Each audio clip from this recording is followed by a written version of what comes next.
Hello guys, നമുക്ക് mushroom മെഴുക്ക് പുരട്ടി ഉണ്ടാക്കാം. ഹസ്ബൻഡാണ് കുക്ക് ചെയ്യുന്നത്.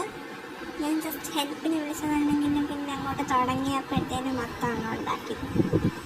ആദ്യം തന്നെ എടുത്ത് വെച്ച ഉള്ളിയൊക്കെ അതൊക്കെ തൊലിയൊക്കെ കളഞ്ഞിട്ടുണ്ടായിരുന്നു. പിന്നെ ഈ മഷ്റൂമും കട്ട് ചെയ്തൊക്കെ ക്ലീൻ ചെയ്ത് വെച്ചു. പിന്നെ പെപ്പർ എടുത്തിട്ട് ചതച്ചെടുക്കാൻ വേണ്ടിയിട്ട് അമ്മയുടെ ഈ ഇടികല്ല് ആ സംഭവം എടുത്ത് അതൊന്ന് കരകരപ്പായിട്ട് ഒന്ന് ചതച്ചെടുത്തു. എന്നിട്ട് അതിലോട്ട് തന്നെ ഈ കുഞ്ഞുള്ളിയും കൂടെ തട്ടിയിട്ട് അത് ഇതേപോലെ ചതച്ചെടുത്തു, ഈ കുരുമുളകിൻ്റെ കൂട്ടത്തിൽ തന്നെ. പിന്നെ അതൊക്കെ ഒന്നെടുത്ത് മാറ്റി വെച്ചിട്ട് നമ്മുടെ പച്ചമുളകും സെയിം മെത്തേഡിൽ ചതച്ചെടുക്കണം. അങ്ങനെ ചതച്ചെടുത്തതാണ് ഈ കാണുന്നത്. ഈ മഷ്റൂമും ഈ കുഞ്ഞുള്ളിയും പെപ്പറും പച്ചമുളകും കൂടിയിട്ടുള്ളൊരു മിക്സാണ് ആ പ്ലേറ്റിൽ ഇരുന്നത്. അപ്പം ഞാൻ പറഞ്ഞ് സ്പൂണിട്ടെടുക്കണം, കൈയൊക്കെ എരിയുമെന്നൊന്നും പറഞ്ഞിട്ട് വലിയ ഇതൊന്നും ഇല്ല. എല്ലാം കൈ കൊണ്ടാണൊക്കെ എടുത്തിടുന്നത്. കുറച്ച് കഴിയുമ്പോഴത്തേന് എരിഞ്ഞ തുള്ളി അവിടെയൊക്കെ നിൽക്കും. അത് വേറെ കാര്യം തന്നെ. ഇവിടെ നമ്മൾ പറയണമെന്നൊന്നും കേൾക്കില്ലല്ലോ. പിന്നെയാണെന്നുണ്ടെങ്കിൽ നമ്മുടെ ഗ്യാസൊക്കെ കത്തിച്ച് അമ്മയുടെ ഒരു പഴയ പാൻ എടുത്ത് അതിലോട്ടങ്ങ് വെച്ച് അപ്പം ഉണ്ട് നോക്കണേക്കാൾ വേപ്പിലില്ല. നമ്മളെപ്പോലെ ഇല്ലാത്ത സാധനം കിട്ടിയേ പറ്റുള്ളൂ, എങ്കിലേ ഉണ്ടാക്കുള്ളൂ. അല്ലെങ്കിൽ ദേഷ്യം വരുന്നത് എന്താണോ അങ്ങനെയൊന്നും എനിക്ക് അറിഞ്ഞുകൂടാ. നേരത്തേക്കാണെന്നുണ്ടെങ്കിൽ ഈ കറിവേപ്പിലയുടെ മരത്തിൽ വലിഞ്ഞ് കയറിയൊക്കെ കുറേ അടത്തോണ്ട് വരും. ഒരു തണ്ട് ചോദിച്ചാൽ ഒരു ബ്രാഞ്ച് തന്നെ ഓടിച്ചുകൊണ്ടിങ്ങ് വരും. എന്നാൽ ഇത്തവണ നടന്നില്ല. ഇച്ചിരി തന്നെ എടുത്തുകൊണ്ട് വന്നോളൂ ഭാഗ്യത്തിന്. അത് കഴിഞ്ഞത് എണ്ണയൊക്കെ ഒഴിച്ച് കടുകാണ് ആദ്യമുണ്ട് പൊട്ടിക്കുന്നത്. കടുവും പൊട്ടിച്ച് അതൊന്ന് പൊട്ടി വരുമ്പോഴത്തേനും കറിവേപ്പില ഇടണം. അത് ഞാനാണെന്ന് തോന്നിച്ച് ദൂരം ഇട്ടത്. പൊട്ടിത്തെറിക്കാൻ എനിക്കത് ഭയങ്കര പേടിയാണ്. പിന്നെ നമ്മൾ ആദ്യം ചതച്ച് വെച്ച ഈ ഉള്ളിയും വെളുത്തുള്ളിയില്ല, ഉള്ളിയും പച്ചമുളകും പിന്നെ ആ പെപ്പർ കൂടെ ചതച്ച് വെച്ചതിനോട് തട്ടിയിട്ട് പിന്നെ സോട്ട് ചെയ്യണം. ഇച്ചിരി നന്നായിട്ട് തന്നെ സോട്ട് ചെയ്യണം. ഇതിൻ്റെ കൂട്ടത്ത് നമ്മുടെ സോൾട്ട് ഇടുകയാണെന്നുണ്ടെങ്കിൽ പെട്ടെന്ന് വഴണ്ട് കിട്ടുമെന്ന് പറയാറുണ്ടല്ലോ, സത്യം തന്നെയാണ്. അപ്പോൾ അത് നന്നായിട്ട് ഇച്ചിരി വഴണ്ടൊക്കെ കിട്ടും. അപ്പോൾ അതിന് കുറച്ച് കഴിയുമ്പോഴത്തേനും ഇട്ടാൽ മതി, അപ്പം തന്നെ ഇടണമെന്നൊന്നും ഇല്ല.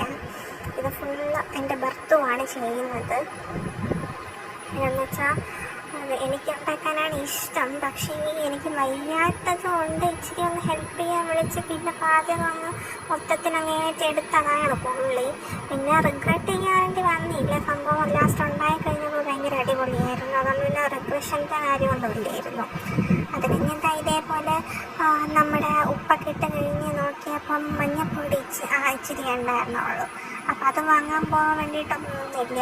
ഇച്ചിരി ഉണ്ടായിരുന്നതിനെ മൊത്തത്തിൽ അങ്ങോട്ട് തട്ടി അത് വെച്ചിട്ട് സോട്ട് ചെയ്ത് കഴിഞ്ഞിട്ട് നമ്മളുടെ ഈ കട്ട് ചെയ്ത് വെച്ച മഷ്റൂം, ഇത് ഓയിസ്റ്റർ മഷ്റൂമാണ്, മറ്റേ ചിപ്പിക്കോ, അതൊരു പാക്കറ്റിൽ നിന്ന് വാങ്ങിച്ചുകൊണ്ട് വന്നതാണ് അച്ഛൻ. അപ്പം അത് കട്ട് ചെയ്ത് ചെറിയ ചെറിയ പീസാക്കിയിട്ട് അതും കൂടെ ഇതിലൂടെ തട്ടി. പിന്നെ ആഗ്രഹം കൊണ്ട് കുറച്ച് മിക്സ് ചെയ്യാനുള്ള ത്വര കൊണ്ട് ഹസ്ബൻഡിൻ്റെ ആ സ്പൂൺ അത് പിടിച്ച് വാങ്ങിച്ചിട്ട് ഞാൻ കുറച്ച് മിക്സൊക്കെ ചെയ്തിട്ടുണ്ടായിരുന്നു. അതാണ് ഇത്. അങ്ങനെ പിന്നെ കുറച്ച് മിക്സിങ്ങും കാര്യങ്ങളൊക്കെ കഴിഞ്ഞ് ഇച്ചിരി അടച്ച് വെച്ച് കഴിയുമ്പോഴത്തേനും സംഭവം റെഡിയാവും. തന്നെ വെന്തോളും. ഇത് പിന്നെ ഹസ്ബൻഡ് അതിനിടയ്ക്ക് എടുത്തൊരു ഷോട്ടാണ്. ആൾക്കിതേപോലെ എടുക്കുന്നതാണ് ഭയങ്കര ഇഷ്ടം. നമ്മളിങ്ങനെ സിമ്പിളായിട്ട് എടുക്കുമ്പോൾ ആൾ കുറച്ച് ഹെവി ആയിട്ട് എടുക്കും. അതാണ് ഇങ്ങനെയൊക്കെ ഇരിക്കുന്നത്. പിന്നെ ഇതിനിടയ്ക്ക് ഞാൻ മിക്സ് ചെയ്യും, ടേസ്റ്റ് ചെയ്ത് ചിലപ്പോൾ തീരാനൊക്കെ ചാൻസ് ഉണ്ട്. പിന്നെ ഞാൻ എന്നെ തന്നെ അങ്ങ് കൺട്രോൾ ചെയ്ത് പിടിച്ച് നിർത്തി. ഇതിനിടയ്ക്ക് പിന്നെ അമ്മ അതിൻ്റെ സൈഡിൽ കൂടെ ഒന്ന് വലിഞ്ഞ് പോയായിരുന്നു. ഞങ്ങൾ രണ്ടുപേരും അടുക്കളയിൽ കയറി ഇങ്ങനെ തറിയുടെ കാണിക്കുന്നതുകൊണ്ട് അമ്മ ആ വഴിക്ക് വന്നിട്ടില്ല. പിന്നെ എന്തെങ്കിലുമൊക്കെ സാധനമൊക്കെ തപ്പി പിടിച്ചെടുത്തിട്ടാണ് പിന്നെ ഓരോന്നിടുന്നത്. അത് പിന്നെ മസാലയാണ്, നമ്മളുടെ സാധാരണ ഗരം മസാല. ഞങ്ങൾ പാക്കറ്റിൽ വാങ്ങുന്നതല്ല, വീട്ടിൽ ഇങ്ങനെ ലൂസായിട്ടുള്ള ഈ ഗ്രാമ്പൂ സംഭവങ്ങളൊക്കെ വാങ്ങിച്ചിട്ട് പൊടിക്കുന്നതാണ്. അപ്പോൾ കുറച്ചുകൂടെ അടിപൊളി സ്മെല്ലും ടേസ്റ്റും ഒക്കെയാണ്. അപ്പോൾ ആ സാധനം കുറച്ച് എനിക്ക് പിന്നെ അളവൊന്നുമില്ല, ഈ ടേബിൾ സ്പൂൺ കണക്കൊന്നുമില്ല. ആവശ്യത്തിന് തോന്നി അതത്രയും ഞാൻ അങ്ങ് ഇട്ടു. പിന്നെ ഇതിനിടയ്ക്ക് ഹസ്ബൻഡ് പോയി. അപ്പോഴത്തേനും ഇത് സംഭവം റെഡി ആയപ്പോൾ പിന്നെ പാത്രത്തിലോട്ടാക്കാനുള്ള ജോലി എനിക്കായിരുന്നു. അത് പിന്നെ ഈ പാത്രത്തിലോട്ട് അങ്ങോട്ട് എടുത്ത് തട്ടി.